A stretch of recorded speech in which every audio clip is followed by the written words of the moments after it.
Chapter 4 of The Bad Beginning. Periodically throughout the book, there are some charming little sketches by Brett Hellquist, who's the illustrator of the series.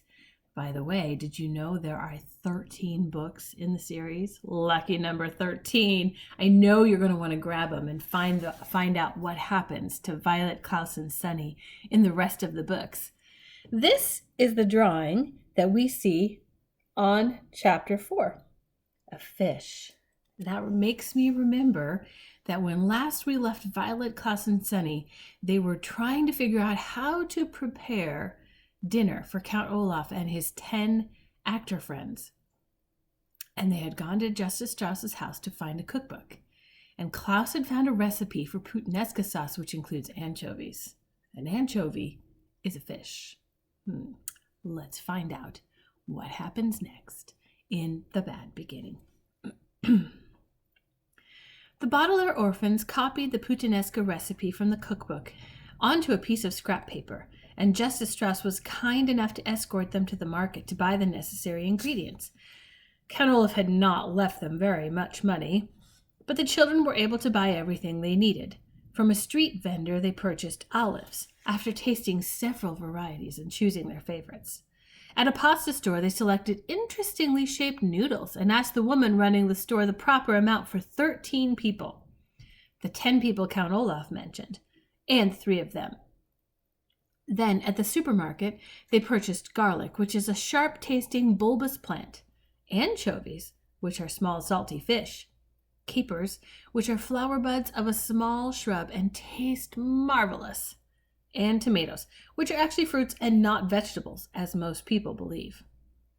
They thought it would be proper to serve dessert and bought several envelopes of pudding mix. Perhaps, the orphans thought, if they made a delicious meal, Count Olaf might be a bit kinder to them. Ooh, fingers crossed. "Thank you so much for helping us out today," Violet said, as she and her siblings walked home with Justice Strauss. "I don't know what we would have done without you." "You seem like very intelligent people," Justice Strauss said. "I dare say you would have thought of something. But it continues to strike me as odd that Count Olaf has asked you to prepare such an enormous meal. Well, here we are. I must go inside and put my own groceries away. I hope you children will come over soon and borrow books from my library." "Tomorrow?" Klaus said quickly. "Could we come over tomorrow?" "I don't see why not," Justice Strauss said, smiling. "I can't tell you how much we appreciate this," Violet said carefully. With their kind parents dead and Count Olaf treating them so abominably, the 3 children were not used to kindness from adults and weren't sure if they were expected to do anything back.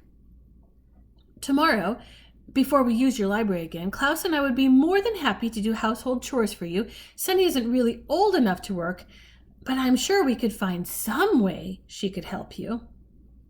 Justice Strauss smiled at the 3 children, but her eyes were sad. She reached out a hand and put it on Violet's hair, and Violet felt more comforted than she had in some time. "That won't be necessary," Justice Strauss said. "You are always welcome in my home." Then she turned and went into her home, and after a moment of staring after her, the Bottler orphans went into theirs. For most of the afternoon, Violet, Klaus, and Sunny cooked the puttanesca sauce according to the recipe. Violet roasted the garlic and washed and chopped the anchovies. Klaus peeled the tomatoes and pitted the olives. Sunny banged on a pot with a wooden spoon, singing a rather repetitive song she had written herself. And all 3 of the children felt less miserable than they had since their arrival at Count Olaf's. The smell of cooking food is often a calming one, and the kitchen grew cozy as the sauce simmered, a culinary term which means cooked over low heat. The 3 orphans spoke of pleasant memories of their parents and about Justice Strauss, who they agreed was a wonderful neighbor and in whose library they planned to spend a great deal of time. As they talked, they mixed and tasted the chocolate pudding. Just as they were placing the pudding in the refrigerator to cool, Violet, Klaus, and Sunny heard a loud booming sound as the front door was flung open, and I'm sure I don't have to tell you who was home. "Orphans!" Count Olaf called out in his scratchy voice. "Where are you orphans?" In the kitchen, Count Olaf, Klaus called. We're just finishing dinner. You better be, Count Olaf said, and strode into the kitchen. He gazed at all three Baudelaire children with his shiny, shiny eyes. My troop is right behind me, and they're very hungry. Where's the roast beef? We didn't make roast beef, Violet said. We made puttanesca sauce. What? Count Olaf asked. No roast beef? You didn't tell us you wanted roast beef, Klaus said. Count Olaf slid toward the children so that he looked even taller than he was. His eyes grew even brighter and his one eyebrow raised in anger. In agreeing to adopt you, he said, I've become your father, and as your father, I'm not someone to be trifled with. I demand that you serve roast beef to myself and my guests. We don't have any, Violet cried. We made puttanesca sauce. No, no, no, Sonny shouted. Count Olaf looked down at Sonny, who had spoken so suddenly. With an inhuman roar, he picked her up in one scraggly hand and raised her so she was staring at him in the eye. Needless to say, Sonny was very frightened and began crying immediately, too scared to even try to bite the hand that held her. Put her down immediately, you beast! Klaus shouted. He jumped up, trying to rescue Sonny from the grasp of the Count, but he was holding her too high to reach. Count Olaf looked down at Klaus and smiled a terrible, toothy grin, raising the wailing Sonny up even higher in the air. He seemed about to drop her to the floor when there was a loud burst of laughter in the next room. Olaf! Where's Olaf? Voices called out. Count Olaf paused, still holding the wailing Sonny up in the air as members of his theater troupe walked into the kitchen. Soon they were crowding the room, an assortment of strange-looking characters of all shapes and sizes. There was a bald man with a very long nose, dressed in a long black robe. There were two women who had bright white powder all over their faces, making them look like ghosts. Behind the woman was a man with very long and skinny arms, at the end of which were two hooks instead of hands.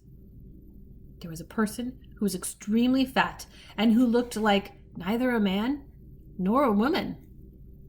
And behind this person, standing in the doorway, were an assortment of people the children could not see, but who promised to be just as frightening. Here you are, Olaf, said one of the white-faced women. What in the world are you doing? I'm just disciplining these orphans, Count Olaf said. I asked them to make dinner, and all they have made is some disgusting sauce. Oh, you can't go easy on children, the man with the hook hand said. They must be taught to obey their elders. The tall, bald man peered at the youngsters. Are these, he said to Count Olaf, those wealthy children you were telling me about? Yes, Count Olaf said. They're so awful I can scarcely stand to touch them. With that, he lowered Sonny, who was still wailing, to the floor. Violet and Klaus breathed a sigh of relief that he had not dropped her from that great height. I don't blame you, said someone in the doorway. Count Olaf rubbed his hands together as if he'd been holding something revolting instead of an infant. Well, enough talk, he said. I suppose we'll eat their dinner, even though it is all wrong. Everyone follow me to the dining room, and I will pour us some wine. Perhaps by the time these brats serve us, we'll be too drunk to care if it is roast beef or not. Hurrah! Cried several members of the troupe, and they marched through the kitchen, following Count Olaf into the dining room. Nobody paid a bit of attention to the children except for the bald man, who stopped and stared Violet in the eye.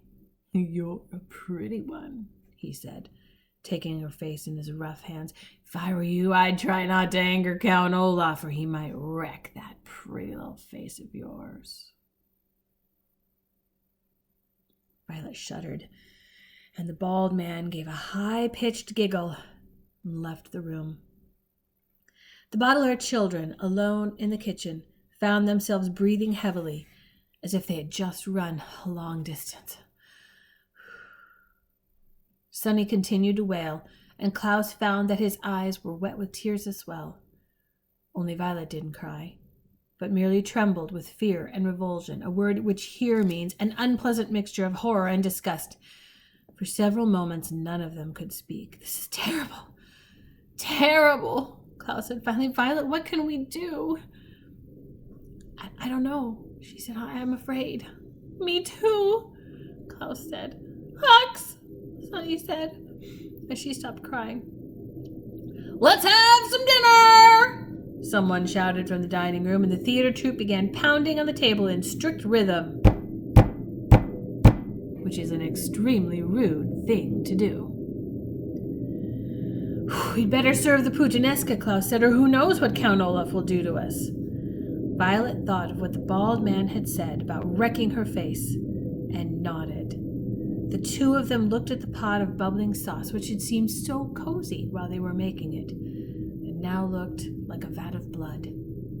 Then, leaving Sunny behind in the kitchen, they walked into the dining room. Klaus carrying a bowl of interestingly shaped noodles, and Violet carrying the pot of puttanesca sauce in a large ladle with which to serve it.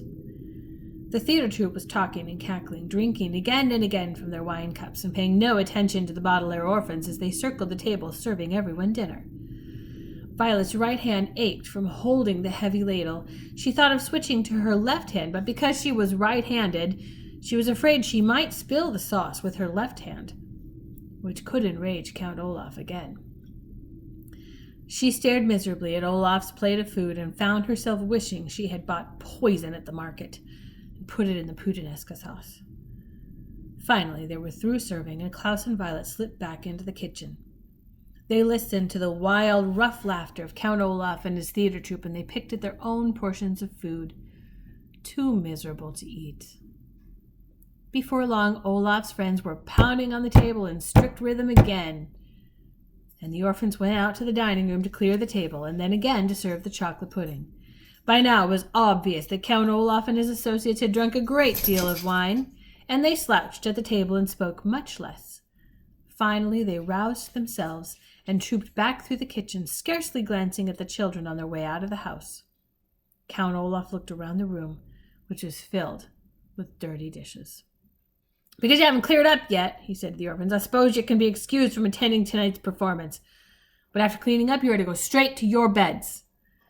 Klaus had been glaring at the floor, trying to hide how upset he was, but at this he could not remain silent. You mean our bed? He shouted. You have only provided us with one bed.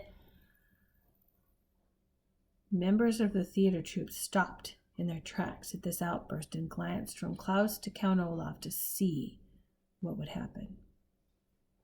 Count Olaf raised his one eyebrow, and his eyes shone bright. But he spoke calmly. If you would like another bed, he said, tomorrow you may go into town and purchase one. You know perfectly well we haven't any money, Klaus said. Of course you do, Count Olaf said, and his voice began to get a little louder. You're the inheritors of an enormous fortune. That money, Klaus said, remembering what Mr. Poe said, is not to be used until Violet is of age.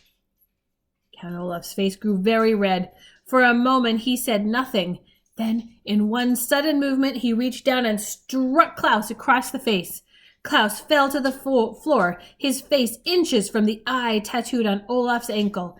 His glasses leaped from his face and skittered into a corner. His left cheek, where Olaf had struck him, felt as if it were on fire.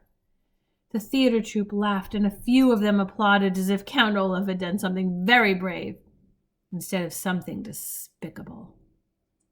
Come on, friends, Count Olaf said to his comrades. We'll be late for our own performance.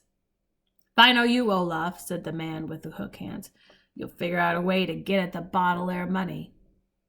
We'll see, Count Olaf said, but his eyes were shining bright, as if he already had an idea. There was another loud boom as the front door shut behind Count Olaf and his terrible friends, and the Baudelaire children were alone in the kitchen. Violet knelt at Klaus's side, giving him a hug to try to make him feel better. Sunny crawled over to his glasses, picked them up, and brought them to him. Klaus began to sob, not so much from the pain, but from rage at the terrible situation they were in. Violet and Sunny cried with him, and they continued weeping as they washed the dishes, and as they blew out the candles in the dining room, and as they changed out of their clothes and laid down to go to sleep, Klaus in the bed, Violet on the floor, Sunny on her little cushion of curtains. The moonlight shone through the window, and if anyone had looked into the Boteler orphan's bedroom, they would have seen 3 children crying quietly all night long. So at the end of chapter 3, it seemed possible that maybe the Baudelaire children's fortunes would turn. Maybe there would be some happiness with Justice Strauss and her wonderful library. But we can see now that Count Olaf is truly a brutal man. He's violent. He's aggressive. I feel as if the sentence at the very beginning of this book, where the author said there'll be no happy ending, I think that might be true. We'll find out more in chapter 5.